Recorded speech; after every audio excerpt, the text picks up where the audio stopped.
মধু সবার পছন্দের একটি খাবার, কিন্তু মধু যিনি আহরণ করেন সে মোয়ালের জীবনের গল্প কয়জন জানি আমরা? যে জীবনের গল্প সাধারণ অথচ কতই না অসাধারণ, কিন্তু এখন তারা চায় না তাদের সন্তানরা এই পেশায় আসুক। তারা মনে করেন মোয়ালদের মানুষ বিশ্বাস করেন না। আমি হিমেল, আজ আছি দেশের উত্তরাঞ্চলে। আগামী কিছুদিন কাটাবো রংপুর বিভাগের কয়েকটি জেলাতে। একজন মোয়ালের ঘরেই থাকবো আমি। মোয়াল তাদেরকেই বলা হয় যারা মৌমাছিকে বসে এনে সংগ্রহ করেন তরল সোনাক্ষেত মহান রবের এক বিস্ময়কর সৃষ্টি, মানুষের দেহের জন্য অতি মূল্যবান পানীয় মধু। আচ্ছা, তাদের মৌমাছি কেন কামড় দেয় না? এই এলাকার মানুষরা মনে করেন মোয়ালরা একটি গোপন মন্ত্র জানে, যা অন্য কেউ জানে না। আর সেই সিক্রেটও জানবো আমরা। এই যে দেখেন আমার গলায় মধু, ওই মন্ত্র ছাড়া বলে মন্ত্র পড়া লাগে। আচ্ছা আচ্ছা, ওইটা তো আমরা মনে করি। হ্যাঁ, ওইটা তো মনে করি। আমরা তো ওইটা বিশ্বাস করি যে হয়তো সূরা কিংবা মন্ত্র আছে। মন্ত্র আছে, ওইটাই মানে মন্ত্র আছে একটা না? হ্যাঁ, ওই একই তো আমাদের এদিক যারা কাটে, হ্যাঁ সবাই মনে করে একটা মন্ত্র আছে না? তেলে ফু দেয়, দেওয়ার পরে কাছে উঠে। ও আচ্ছা আচ্ছা। না, আমি সেগুলো জানি না। আগামী কয়েকদিনে আমি প্রায় 40টি মৌমাছির বাসা থেকে মধু সংগ্রহ করব। জানবো মধু জগতের সকল খুঁটিনাটি।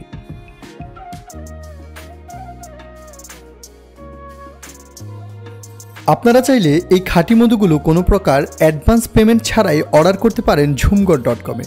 বাংলাদেশের প্রতিটি গ্রামেগঞ্জে হোম ডেলিভারির ব্যবস্থা রয়েছে। সারা বিশ্বের মানুষের পছন্দের খাবার মধু। নামটা শুনলে কেমন ভালো লাগা কাজ করে, তাই না? চিনির চাইতে প্রায় 80 গুণ মিষ্টি, তবে মধুতে চিনি নেই একটুও। মুসলিমদের অনেক পছন্দের একটি সুপ্রিয় খাবার।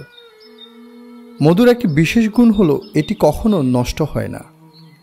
একটা সময় গ্রামের চাকের মধু খেলে মাঘ মাসের শীতেও নাকি ঘাম বেয়ে পড়তো শরীর থেকে, তবে এখন তেমন হয় না কেন জানবো।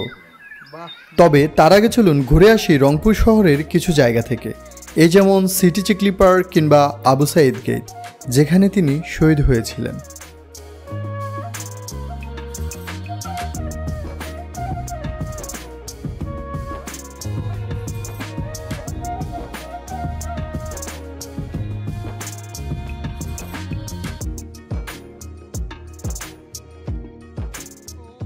তো এটা হলো একেবারে রংপুর শহরের মধ্যেই, শহরের একেবারে ভিতরেই সিটি চিকলি পার্ক।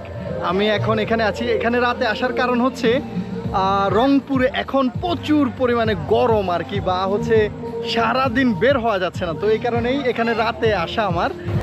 আমরা এখন আছি রংপুরের সবচেয়ে উঁচু স্থানে, প্রায় 10 তলা সমান উঁচু জায়গায় বসে আছি।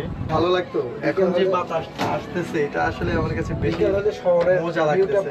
চলে আসতো। হ্যাঁ, একটু দূর থেকে দেখাই, এই যে আমরা এখন কোথায় আছি।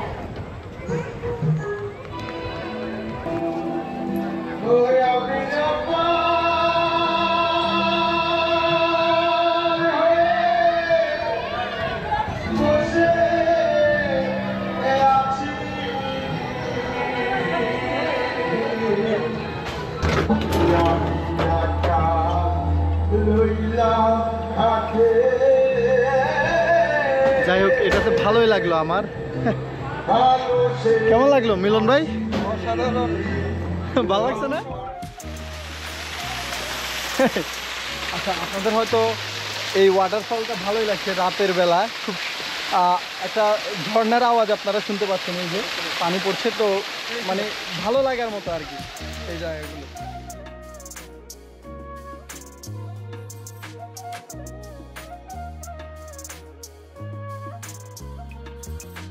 আচ্ছা, এটাই হচ্ছে লেক। তো এই লেকের পারে দেখেন কত সুন্দর ব্যবস্থা করে দেওয়া হয়েছে যেন এখানে বসে সময় কাটানো যায়। তো মানুষ এখানে বসে সময় কাটায়। এই যে দেখেন এখানে চেয়ার টেবিল দেওয়া আছে, চাইলে এখান থেকে কিছু খাওয়াও যায়। তো সব মিলে হচ্ছে কত বড় এটা, বিশাল একটা লেক। এটাকে বিল বলা হয়, তাই না? চিকলি বিল। এটাতে উঠলাম, এই যে এটাতে উঠলাম আমি। আচ্ছা, এই ফুটেজটা দেখেন, এটাতে উঠলাম আমি। চিকলি পার্কে একেবারে ঢোকার সময় এখানে খুব সুন্দর একটা ওয়াকওয়ে করে দেওয়া আছে যেন মানুষ এখানে থাকতে পারে বা বাতাস খেতে পারে। এখানে কয়েক কালারের লাইট জ্বলে, তো এই কারণে ভাল লাগে, পোলাবেন এখানে এসে টিকটক করে। যদিও আমরা এখন সব জায়গা দেখাচ্ছি না, এই যে এটা হচ্ছে শাপলা চত্বর রংপুরের, এখান থেকে আমরা যাচ্ছি লালবাগ বা হচ্ছে বেগম রোকেয়া যে ইউনিভার্সিটি আছে সেটা আমরা একটু দেখবো, পার্কের মোড়টা একটু দেখবো, ওগুলো দেখার জন্যই হচ্ছে আমরা পুরো শহর আজকে ঘুরছি। আচ্ছা, এখন আমি আছি শহীদ আবু সাইদ গেটে। এই যে এখানে লেখা আছে শহীদ আবু সাইদ গেট, আপনারা দেখেন। আচ্ছা, এটা হচ্ছে বেগম রোকেয়া ইউনিভার্সিটি আবু সাইদ গেট, আর আবু সাইদ এখানেই হচ্ছে শহীদ হয়েছিল। এই যে এখানে ওই যে দেখেন আমার ছোট ভাই, সে আবু সাইদের মতো করে হচ্ছে মানে একটা আইডল। আবু সাইদ হচ্ছে আমাদের আইডল, বুঝতেই পারতেছেন মামা। আবু সাইদ এখানেই তো শহীদ হয়েছিল, তাই না? এই জায়গায় শহীদ হয়েছে। হ্যাঁ, এই জার্নিতে আমার সাথে আছে আমার আপন ছোট ভাই ও রংপুরের মিলন ভাই, যিনি নিজের খরচে আমাকে রংপুর ঘুরিয়ে দেখাচ্ছেন। মিলন ভাইয়ের বাসা পীরগঞ্জে। এখানে মানুষরা ভোরে ঘুম থেকে উঠে ভাত খেতে পছন্দ করেন, এটা আমারও পছন্দ। খাবারের মেনুটাও বেশ সুন্দর, যেমন পটল ভাজা, মাছ ভাজা, আলু ভর্তা, ডাল ভাত, আরও অনেক কিছু। তো আজকে আমরা কোথায় যাব? এরপরে দিনাজপুরের পিছু এরিয়াতে সাঁওতালপল্লীতে যাব। দিনাজপুরের সাঁওতালপল্লীতে যাব, সেখানকার মানুষের জীবনযাপন আপনাদেরকে দেখাবো। এই অঞ্চলে দারিদ্রতার হার কমেছে, তবে এখনও অনেকে একটা মুরগি থেকে 100 গ্রাম মাংস কিনে থাকে। এই যে 50 গ্রামও কিনতে পারবো, তাই না? হ্যাঁ জি, 50 গ্রামও কিনতে পারবো। আপনি হচ্ছে 2 কেজি সাইজের মুরগি নিয়ে আসেন। হ্যাঁ 2 কেজি, 2.5 কেজি, 3 কেজি। কেউ চাইলে ব্রয়লার বা হচ্ছে লেয়ার মুরগি এখান থেকে কিনতে পারবে। 50 গ্রাম, 20 গ্রাম বা 100 গ্রাম, যা কারো এক পাওয়া যদি প্রয়োজন হয় তারাও এখান থেকে কিনতে পারবে। এটার নাম হচ্ছে কদুর বাজার আর কি। কদুর বাজার, অনেককে দেখতে পাচ্ছেন ভিড় করেছে এখানে। এই দিকের মানুষরা এই এত কম করে কেন কিনে? পয়সা কম, মানুষের পয়সা কম দেখে হচ্ছে অল্প করে কিনছে, তাই না? আগে দেশের সবচেয়ে গরিব 10টি জেলার 5টি রংপুরে ছিল, অর্থাৎ রংপুরের 8টি জেলার মধ্যে 5টিই ছিল দেশের সবচেয়ে গরিব জেলা। 2016 সালের হিসাবে দেশের সবচেয়ে গরিব জেলা ছিল কুড়িগ্রাম। এই বিভাগের হাতীবান্ধা উপজেলায় দোয়ানি নামক স্থানে তিস্তা নদীর উপরে দেশের সর্ববৃহৎ সেচ প্রকল্প তিস্তা ব্যারেজ অবস্থিত। এর দৈর্ঘ্য 615 মিটার। আমরা এখন চলে আসছি হচ্ছে তিস্তা ব্যারেজে। এই যে দেখতেই পাচ্ছেন তিস্তা ব্যারেজ, তিস্তা ব্যারেজের মেশিনগুলো দেখতেই পাচ্ছেন। মানে এই যে এখান দিয়ে একটু তাকান, পানি এখন নামে। হ্যাঁ, তো পানিকে কন্ট্রোল করার জন্য তো এই তিস্তা ব্যারেজটা আপনারা হয়তো ভালো করেই জানেন। এটা অ্যাকচুয়ালি 1990 সালে এটার কাজ শেষ হয়, 1979 সালে এটার কাজ শুরু হয়েছিল। কত দিনে এটার কাজ শেষ হয়েছে। রংপুর, নীলফামারী থেকে শুরু করে এই উত্তরাঞ্চলের 5,40,000 হেক্টর জমিতে হচ্ছে সেচ প্রকল্পর কাজে এটা কাজে লাগে আর কি। এ অঞ্চলের জনগোষ্ঠীর আয়ের প্রধান উৎস কৃষি, যা 68.50%-এরও বেশি। বেগুন, লাউ প্রচুর পরিমাণে এখানে ফসল হয়, আলহামদুলিল্লাহ। সবাই কৃষক এখানকার। ভাই, এখানকার মানুষরা কি কাজ করে বেশিরভাগ টাইমে? কৃষি কাজ করে না? কি রোপণ করে? মরিচ, ধান, ভুট্টা, এগুলা না? আচ্ছা, রংপুরের মানুষকে নিয়ে মফিজ নামের ব্যঙ্গাত্মক শব্দের প্রচলন আছে, তবে মফিজ মানে বোকা নয়। আরবি মফিদ শব্দ বাংলায় হয়েছে মফিজ, যার অর্থ উপকারী।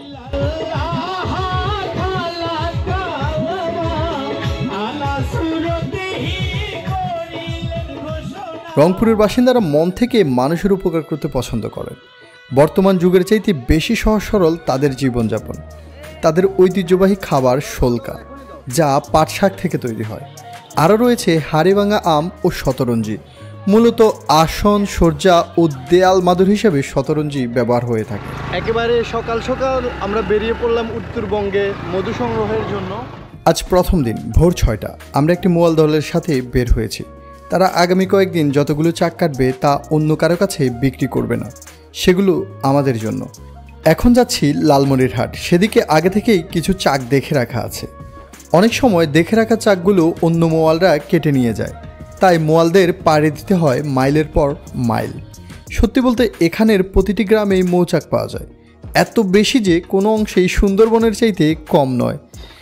আপনারা হয়তো জানেন, আমরা এর আগে সুন্দরবনেও গিয়েছিলাম।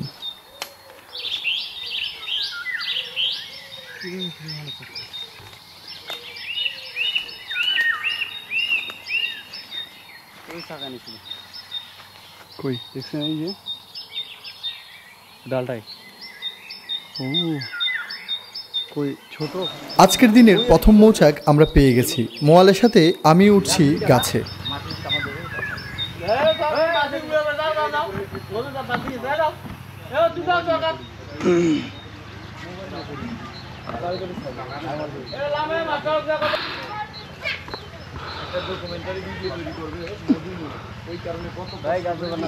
হ্যাঁ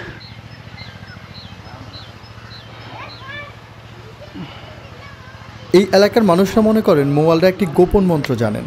আসলে এখানে কোনো মন্ত্র নেই, আছে একটি তেলটি চারিদিকে ছিটিয়ে দিয়েছি। তবে মৌচাকে এই তেল কোনোভাবেই দেয়া যাবে না। তেলটির নাম আমরা একটু পরেই জানাবো।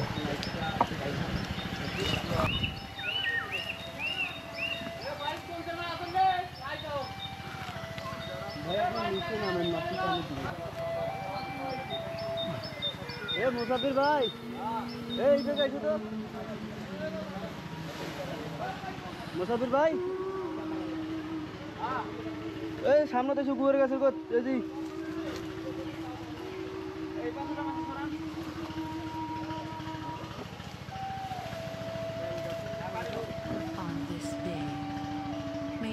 চারিপাশে শুধু মাছি করছে।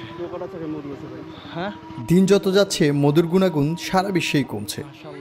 এর কারণ জলবায়ুর পরিবর্তন। বাতাসে আগের চাইতে বহুগুণ বৃদ্ধি পেয়েছে কার্বন ডাইঅক্সাইড ও কার্বন মনোক্সাইড, যার ফলে মৌসুমগুলো তার আগের রূপে নেই। শীতের সময় গরম, আবার গরমের সময় পড়ছে শীত। আরও রয়েছে নানা প্রকারের হাইব্রিড ফসল ও ফুল, যেগুলো থেকে মৌমাছিগুলো সম্পূর্ণ প্রাকৃতিক ফুলের নির্যাস আহরণ করতে পারছে না। এছাড়াও আমাদের দেহে রয়েছে নানা রকম মেডিসিনের প্রভাব। সেই প্রভাবের কাছে মধুর প্রভাব কিছুটা হার মেনেছে। তাই সব কিছু মিলিয়ে মধু নিয়ে মানুষের মনে নানা রকম সন্দেহের দানা বেঁধেছে। অথচ জান্নাতে মহান আল্লাহ তার প্রিয় বান্দাদের যেসব নিয়ামত দিবেন তার অন্যতম হলো মধু।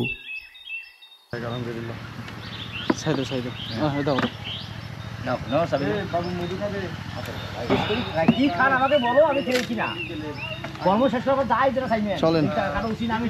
আচ্ছা এখন আমরা আছি রংপুরের আবু সাইদের বাসার কিছুটা কাছেই ধরতে গেলে, ওখানে আছি আমরা। তো এই যে দেখেন ইয়া বানানো হচ্ছে গুতি হচ্ছে গুতি বানানো হচ্ছে, এটা দিয়ে গুতি না। আচ্ছা তো এখন আমরা উঠে যাব হচ্ছে গাছের উপরে। মধুর একটা চাক আছে এখানে, মধুর চাকটা কাটার জন্য গাছের উপরে উঠে যাব। পবিত্র কোরআনে মধুর ঔষধি গুণ সম্পর্কে আল্লাহ বলেন, তোমার রব মৌমাছির প্রতি ইলহাম করেছেন যে পাহাড়ে, বৃক্ষে আর উঁচু চালে বাসা তৈরি করো। অতঃপর তুমি প্রত্যেক ফল থেকে আহার করো এবং তুমি তোমার রবের সহজ পথে চলো। তার পেট থেকে এমন পানীয় বের হয় যার রং ভিন্ন ভিন্ন, যাতে রয়েছে মানুষের জন্য রোগ নিরাময়। নিশ্চয়ই এতে নিদর্শন আছে ওই জাতির জন্য যারা চিন্তা করে।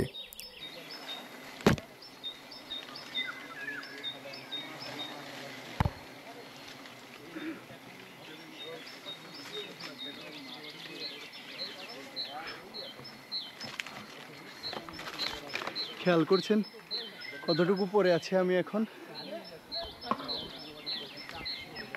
মৌয়ালরা মৌমাছিগুলোকে ধোঁয়ার সাহায্যে বাসা থেকে সাময়িক সময়ের জন্য তাড়িয়ে দেন। তাদের বিশ্বাস মৌমাছিকে ইচ্ছাকৃত হত্যা করলে শেষ বয়সে খাবার না পেয়ে মারা যেতে হবে।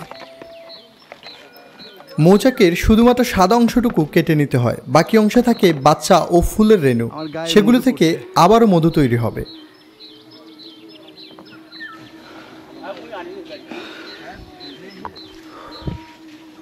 ওই যে দেখেন ক্যাপিং করা একদম না, মাশাআল্লাহ মধু পড়ছে। হ্যাঁ বাহ, এই যে আরো মধু, খেয়াল করুন খুব সুন্দর। দেখছেন প্রত্যেকটা ক্যাপের ভিতরে মধু আছে। এই যে দেখেন প্রত্যেকটা ক্যাপের ভিতরে মধু আছে, দেখছেন। ওকে অলরেডি দুইটা চাক কেটে ফেলছি আমরা, দুইটা চাক কাটা ডান, দুই আর অনেকগুলো মধু পাইছি। আলহামদুলিল্লাহ, এই যে আরও মধুর সরঞ্জাম নিয়ে যাচ্ছে আজকে, দেখি আরও কতগুলো পাওয়া যায়। মোবাইলরা আমাকে নিয়ে যাচ্ছেন একেবারে নীলফামারী, রংপুর, তারপরে বিভিন্ন এলাকা জুড়ে সব জায়গা থেকে কাটছি আর কি। ভালোই লাগছে আমার কাছে আলহামদুলিল্লাহ। আমরা আরও একটি চাক কাটার জন্য উপরে উঠতেছি, আমিও এখন মোবাইলের সাথে। এই যে দেখেন মোবাইল, ওই যে চাকটা দেখেন, মাশাল্লাহ। তো যারা zoomgod.com থেকে এটা নিতে চান তারা হচ্ছে নিতে পারেন। ওরে বাবা, আমি তো গাছে উঠতে তেমন একটা পারি না, বাট আমি ট্রাই করতেছি গাছে উঠার আমার মোবাইলের সাথে আর কি। এই যে মোবাইল উঠতেছে, আমি উঠতেছি। ও মাশাআল্লাহ। একটি মৌচাক থেকে প্রতি 15 দিনে একবার ও সর্বোচ্চ 8 বার পর্যন্ত মধু সংগ্রহ করা যায়। এ আছে মৌচাক আছে, যেমন এটা 15 দিন পরে আবার কিন্তু হয়ে যাবে, ঠিক আছে? এটা 15 দিন পরে আবারও হচ্ছে এখানে মধু হয়ে যাবে।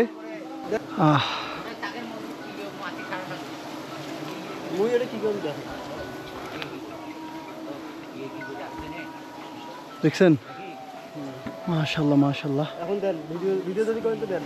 হ্যাঁ, এই যে অ্যাকচুয়ালি একটা মৌমাছিও ইনশাল্লাহ মারা যাবে না, মৌমাছির কোনো সমস্যা হবে না আমরা আশা করছি। কারণ হচ্ছে 15 দিন পরে আবারও আমাদের এটা কাটতে হবে, এই কারণে আমরা। হ্যাঁ হইছে, হ্যাঁ আমি ভিডিও করি। সুন্দর, একটা সুন্দর মানে ক্যাপিং, মাশাআল্লাহ, একবারে ক্যাপিং। হ্যাঁ, গোটা চাকে ভরপুর মধু হইছে, একবারে ক্যাপিং। হ্যাঁ ধরো ধরো ধরো ধরো ভাই, এখন চলেন। মোয়ালদের মৌমাছি কামড় না দেওয়ার পিছনে যে তেলটির অবদান সেটি হলো আমাদের সবার পরিচিত ডিজেল, যা চারিদিকে একটু ছিটিয়ে দিলেই মৌমাছি নিজে থেকেই সরে যায়। On this day, may dawn's early light be upon you.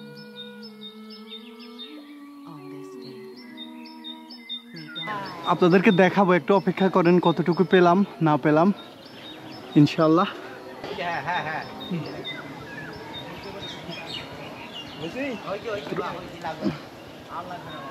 পুরোটা কাটা শেষ।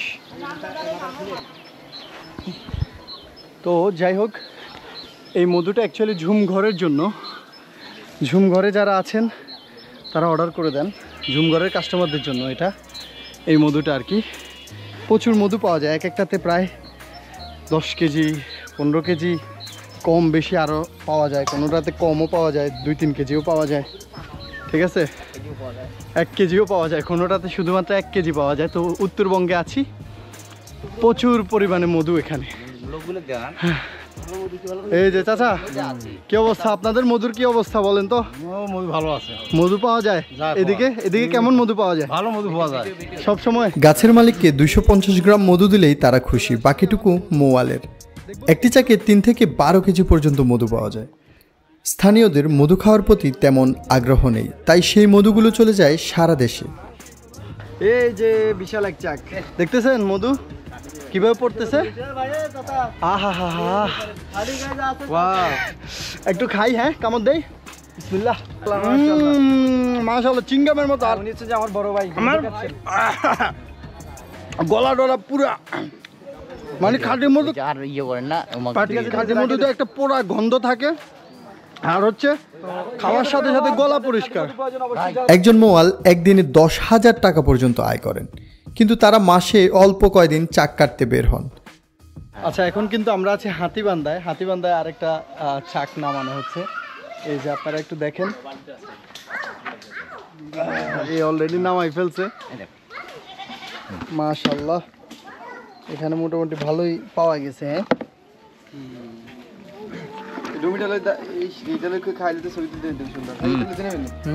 হ্যাঁ, নিচে। আচ্ছা দেখেন, এটা দেখেন একটু, এটা আসলে একটা সুন্দর, বাহ মাশাআল্লাহ। মোয়ালরা ভালো আয় করলেও তাদের অবস্থার পরিবর্তন হয় না। প্রচলিত আছে অনেক মোয়াল মধু বিক্রি করে নেশা করেন। আমার দিকে তাকান সুন্দর করি। ঠিক আছে। অনেকেরই ভুল ধারণা থাকতে পারে মোয়ালরা মধুর সাথে চিনি মেশায় বা নিজেরা মধু তৈরি করে, কিন্তু আমরা অনুসন্ধান করে যা পেলাম তা হলো মোয়ালরা শিক্ষিত নয়। তাই কিছু মোয়াল নীতিনৈতিকতার দিক দিয়ে অনেক দুর্বল। তারা চিনি মেশায় না, রসায়ন জ্ঞান না থাকায় নিজেরাও মধু তৈরি করতে পারে না। কিন্তু বাজার মূল্য কম এমন চাষের মধু এনে গ্রাম্য চাকের মধুর সাথে মেশানোর সম্ভাবনা একেবারেই উড়িয়ে দেওয়া যায় না, কারণ গ্রাম্য চাকের মধুর বাজার মূল্য বেশি, চাহিদাও বেশি। এখানে ভোক্তাদের সতর্ক থাকতে হয়। হয়েছে কারো কারো কারো মাশাল্লাহ মাশাল্লাহ, প্রায় আল্লাহর রহমতে ভালো পরিমাণ মধু হয়েছে। তো যাদের লাগবে আমার বড় ভাইয়ের সাথে যোগাযোগ করবেন, ইনশাল্লাহ সরাসরি থেকে মধু নিতেছে। এই যে আমার বড় ভাই,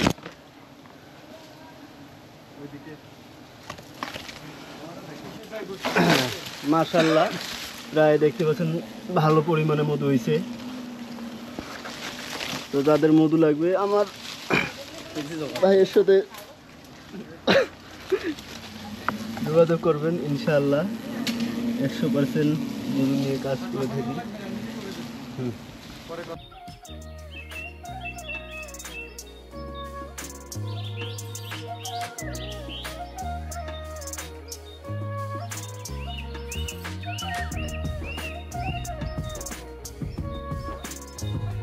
আচ্ছা দেখাই ফেলি একটু আজকে এখন পর্যন্ত কতটুকু পেলাম। তো আজকে আলহামদুলিল্লাহ কিছুক্ষণের মধ্যে হচ্ছে ড্রামটা ভরে যাবে আশা করছি, আল্লাহ। তো দেখা যাক, চলেন। 3টা মোটরসাইকেল নিয়ে আমরা বের হয়েছি অ্যাকচুয়ালি। আমরা একটু সতর্ক ও সার্বক্ষণিক খেয়াল রাখতে হচ্ছে মোয়ালদের দিকে, তারা যেন কোনোভাবেই মধুর ড্রামটিকে আমাদের চোখের আড়াল না করতে পারে। কথিত আছে মোয়ালরা কোনো একটি কারণ দেখিয়ে ড্রামটিকে সরাতে পারলেই আগে থেকেই নির্দিষ্ট স্থানে রাখা চাষের মধু মিশিয়ে দিতে পারে ড্রামে, যদিও আমরা এটির প্রমাণ পাইনি। তুই নি তুই দুই হাত দিয়ে কাম কর আল্লাহ নাই শরীরটাই নষ্ট করে দিবে আজকে নেই। আচ্ছা, একজন মোয়ালের দ্বারা কিন্তু এটা সম্ভব হয় নাই। ওই যে 2 জন উঠছে দেখতেই পাচ্ছেন, এই যে 2 জন উঠছে। শুকরিয়া, সামান্য একটু পাওয়া গেছে, এটাতে খুব বেশি পাওয়া যায় নাই, আমি গতদিন তো সামান্য একটু পাওয়া গেছে এটাতে। এই যে দেখেন একদম মৌমাছি ভোঁ ভোঁ করতেছে। আচ্ছা, হাতিবান্ধাতে আমরা আরেকটা ইয়া পাইছি, চাক পাইছি। মাত্র 3-4 বাড়ি এদিকে আসার পরে আরেকটা চাক। এই যে দেখেন, আমার মনে হচ্ছে সুন্দরবনের ভিতরে আমরা যেভাবে চাক পাই মানে সেম ভাবে হয়ে গেল। ঠিক আছে, মোটামুটি এখানে কতটুকু পাওয়া গেছে দেখেন, দেখি। নাই নাই নাই ও আচ্ছা, এখানে একটু কম পাওয়া গেছে। যাই হোক, মোটামুটি ভালোই ভালো লাগছে। অনেকে দেখছে এখানে এসে। যে দেখেন প্রচুর মানুষ। কি আপনি কাটতে পারেন? হ্যাঁ, কামড় দেয়। আপনাদের এলাকায় এত মধু পাওয়া যায় কিভাবে বুঝলাম না। সব এলাকায় তো এত বেশি পাওয়া যায় না। আমাদের এলাকায় মধু সঞ্চয় করার মতো জিনিস আছে, এই জন্য ফুল বেশি না, ফুল বেশি এই কারণে মানে দেখা যায় যে এই যে 1 গ্রামেই প্রায় 10-12টা মধুর চাক পাওয়া যায়। হ্যাঁ, সুন্দরবনের মতো। আপনি কিছু বলেন? এখন আমরা হাতিবান্ধা থেকে চলে যাচ্ছি। হাতিবান্ধা থেকে আরেকটু ভেতরের দিকে যাচ্ছি, হয়তো লালমনির হাটের দিকে যাচ্ছি। দেখা যাক। এখন পর্যন্ত আজকে আমরা 10টার উপরে চাক কাটলাম আর কি, প্রায় 10টা হবে। আচ্ছা, আমরা এখন আছি হচ্ছে পাটগ্রাম থানাতে। দেখতে পাচ্ছেন আমাদের মোয়াল উঠে গেছে কত বড় একটা গাছে। সে মানে কি রিস্ক নিয়ে উঠছে। ওই যে মধুর চাকটা এখানে, সে কি রিস্ক নিয়ে এখান থেকে ওই যে ওখানে যাবে, দেখতেছেনি। মানে পুরো জীবনের ঝুঁকি নিয়ে নিছে সে, নিয়ে সবাই যাচ্ছে। আর এদিকে সবাই তাকায় আছে। ঠিক আছে, এটা হচ্ছে প্রায় মনে হয় আমাদের আজকে 10 বা 12 নাম্বার হবে, তাই না? 12 নাম্বার হবে। এখন আপনি উঠলেন না যে, এটা কি বেশি রিস্ক? না না না, ওই ভাই উঠতে চাইছিল, এই জন্য উঠে দিলাম। ও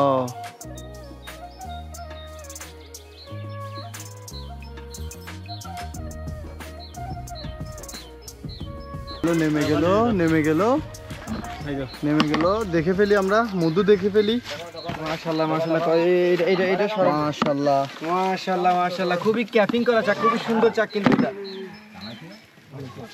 এটা একটু সরান তো, এটা লাল, এটা মাশাআল্লাহ মাশাআল্লাহ, খুবই ক্যাপিং করা চাক। যাই হোক, মোটামুটি পাওয়া গেছে এটাতে। ঠিক আছে, চলেন দেখেন। তারা মাগরিবের নামাজের পর তাদের গ্রামে ফিরে আসে। তারপর অতি যত্নের সাথে মধুগুলোকে বাজারজাত করার জন্য প্রস্তুত করে। আসসালামু আলাইকুম। আমরা মধু সংগ্রহের জন্য আজকে আবারও বের হচ্ছি। তো এই যে দেখেন আমাদের মৌয়ালরা, একজন, এই যে দুইজন, তিনজন, চারজন, আমরা চারজনকে নিয়ে বের হচ্ছি। যেন আমরা আলহামদুলিল্লাহ গতকালকে আমরা ভালোই কালেক্ট করছিলাম, আজকে আরও বেশি কালেক্ট করার ট্রাই করতেছি। আচ্ছা, আমি আপনাদেরকে দেখাই। একেবারে ড্রামটা আমি এনশিওর হয়ে নিচ্ছি, খালি ড্রাম নিচ্ছি, ঠিক আছে? এই যে দেখেন পুরোপুরি খালি ড্রাম নিচ্ছি, ঠিক আছে? গতকালকে যেহেতু করছি, এই যে মধুর একেবারে খালি ড্রাম, একেবারে সব কিছুই খালি নিচ্ছি। আপনারা যেমন তাদেরকে বিশ্বাস করেন না, আমিও বিশ্বাস করি না, ঠিক আছে? আমরা এখন তিস্তার একটা চরে চলে আসছি। তো আমরা দেখব এখানকার মানুষদের জীবনযাপন কেমন এবং এখানকার মানুষরা কিভাবে আয় করে, আর হচ্ছে এখানকার মানুষরা কি কি খায়, কিভাবে চলে, সেগুলা দেখব, ঠিক আছে? আর আপনাদেরকে আমরা মধু সংগ্রহ করেও দেখাবো। তো তিস্তার চর আপনারা একটু উপভোগ করেন।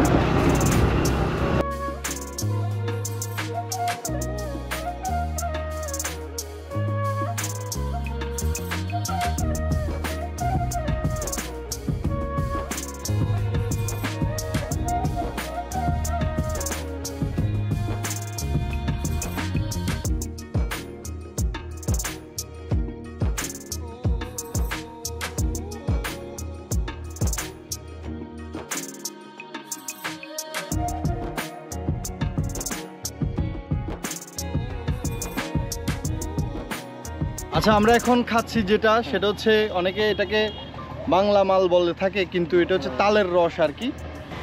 ভাই খান না, এটা খান না আপনারা? আমি খাই। বিসমিল্লাহির রহমানির রহিম।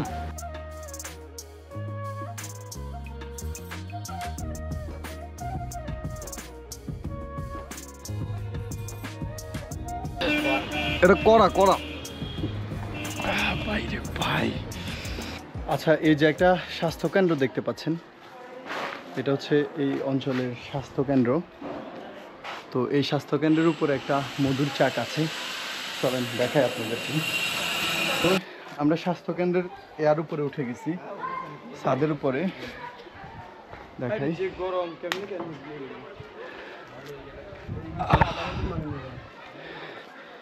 আচ্ছা, প্রথমে আপনাদেরকে আমি চাকটা দেখাই।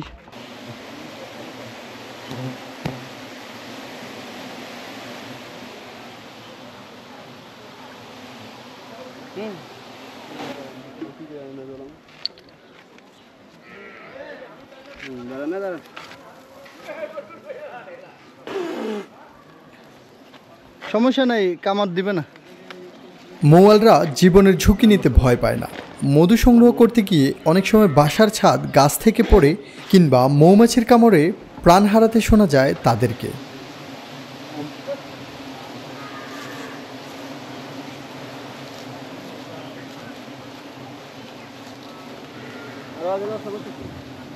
এদিকে আছে না, একটু সাবধানে, এখান থেকে আরো সহজে পড়ে।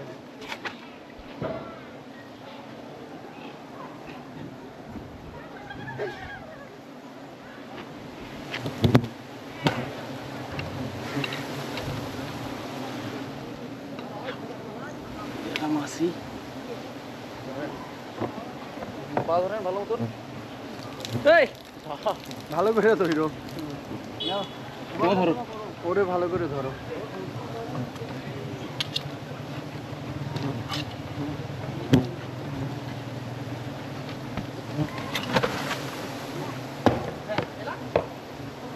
ওটা পড়ে গেছে। Success success.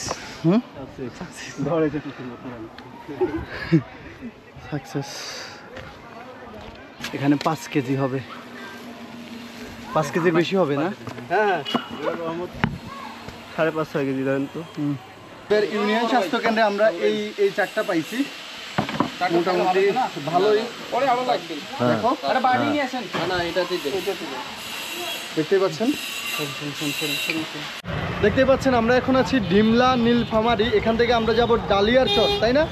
আচ্ছা, আমরা একটা চরে যাব, সেই চরে অনেক মধু আছে, সেই মধুগুলো আজকে আমরা সংগ্রহ করব।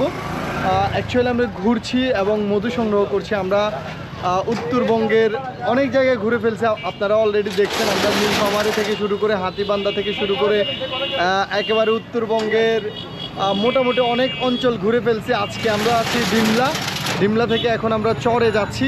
আপনাদের হয়তো চরটা ভালো লাগতে পারে। এই যে দেখেন ডিমলা এলাকাটাও সুন্দর দেখতে। এটা হচ্ছে ডিমলার বাজার আর কি। আচ্ছা, আমরা এখন চলে আসছি হচ্ছে আমডাঙ্গা এটার নাম। তো এটা ডাঙ্গা মানে বুঝতেই পারছেন, এটা হচ্ছে একটা চর অঞ্চল আর কি। তো এই আমডাঙ্গা আমরা একটা মধুর বাসা বা মধুর চাক কাটার জন্য উঠবো কিছুক্ষণের মধ্যে। খুদে মৌমাছিটা হচ্ছে যে ছোট মৌমাছির মধু। আমরা বলি যে এই মধুটা খুবই মিষ্টি এবং কি খুবই গাঢ় মধু, খুবই চমৎকার একটা মধু, খুবই স্বাদের। হ্যাঁ, খেয়ে ফেলতেছো এখনই? মাশাআল্লাহ মাশাআল্লাহ, এটা তো খুদে মৌমাছি, আসলেই দারুণ। দাঁড়ান আমিও একটু খাই। গরম কাজ উল্টে পারবেন হিসেব ছাড়া। এই যে দেখেন, এই যে দেখো, আলহামদুলিল্লাহ, এইটা হচ্ছে একেবারে খুদে মৌমাছি। এই মৌমাছিগুলো দেখেন অনেক অনেক ছোট, এই মৌমাছিগুলো অনেক ছোট এবং এটার হোলগুলো ছোট। আপনারা একটু দেখেন, এটার মতো মজাদার আর কি হইতে পারে।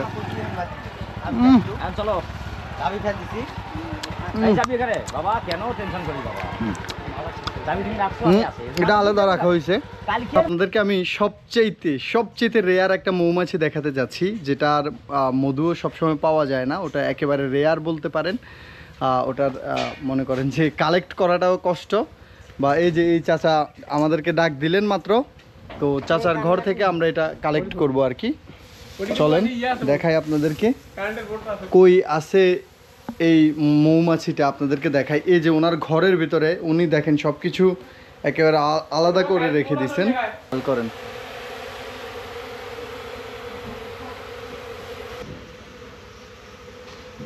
এই রেয়ার এয়াটা এখন সংগ্রহ করা হবে। এটা আসলে কিনতেও পাওয়া যায় না, বুঝতে পারছেন, যে কিনে খাবে কেউ, এটা কিনাটা অনেক কঠিন আছে। চাচা আপনারা ভয়ে রুমে যান না? মানে এই রুমটাই ব্যবহার করা বাদ দিয়ে দিচ্ছেন? হ্যাঁ, কতদিন হলো? বাদ দেওয়ার প্রায় 15-20 দিন হলো। 1 মাসের মতো এই ঘরে আর আপনারা যান না? না,